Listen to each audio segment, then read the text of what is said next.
To serve and protect, or us versus them? Newly released body cam footage from Minneapolis police from the time of the George Floyd riots makes it look a lot more like the latter. Make sure you follow closely. We have put subtitles on to help you. What are y'all trying to do?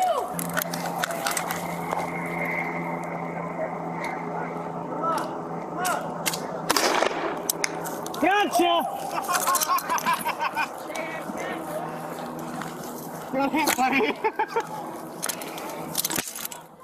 So if it looks like they're hunting protesters, perhaps it's because they are. In another clip, a now retired police commander describes their strategy in those very terms. Tonight it was just nice to hear. We're going to go find some more people. Instead of chasing people around, we're going to hunt. You guys are out hunting people now, and it's just a nice change of tempo. Yep, agreed. These people. So no doubt the tensions in Minneapolis since Floyd's death have been high, with protesters confronting police in a series of sometimes violent protests, police trying to maintain order, but police calling their tactics a hunt. Steve Rogers, retired New Jersey police lieutenant, as well as naval intelligence officer. Steve, it's good to have you back with us. What we're seeing here in this body camera footage, is this, do you think, a cause or an effect of what happened after George Floyd's death? Well, I've got to tell you, it's troubling. It's disturbing. Look, I understand the frustration, the aggravation, and the tension and pressure the police are under. But in order to address issues like what they saw in Minneapolis, you need a command, you need control, you need to keep your cool. And I've got to tell you, I have talked to police officers from throughout this country via phone call who saw the video. It's very, very troubling. Look, we're supposed to not hunt people down. We're supposed to protect people and arrest people who are breaking the law. That is our job. It's supposed to be done in an orderly, strategic, and tactical manner. So this was not done. And it certainly hurt the image of the police nationwide, let alone in that area. Yeah, let's play another. We have a couple more clips for you, Steve. Let's start with this one where protesters are saying that police are watching nearby. This one's quick, so listen carefully. This group probably is predominantly white. Mm-hmm. Oh, yeah. Because there's not looting and fighting. So, Steve, this whole case really was about race and the use of force. And this city has a lot of history. They're actually talking about making significant reforms in that city as a result. Is there any context we're missing here? No, not at all. Again, it's troubling. You know, we're trying to, I mean, the good cops around the country are trying to share with the public that not every cop is racist, that we're doing the best we could to build police-community relations. But when you hear things like this, it reinforces the individuals who believe that there's racism in police ranks across the country. Look, I love to use the NYPD as a model police department when it comes to addressing civil disturbances. They're orderly, they're equipped, they know how to use their equipment, they know when to use it.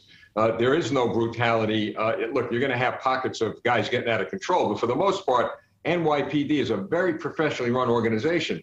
And I didn't see professionalism here. I saw everything that the good cops are saying we're not.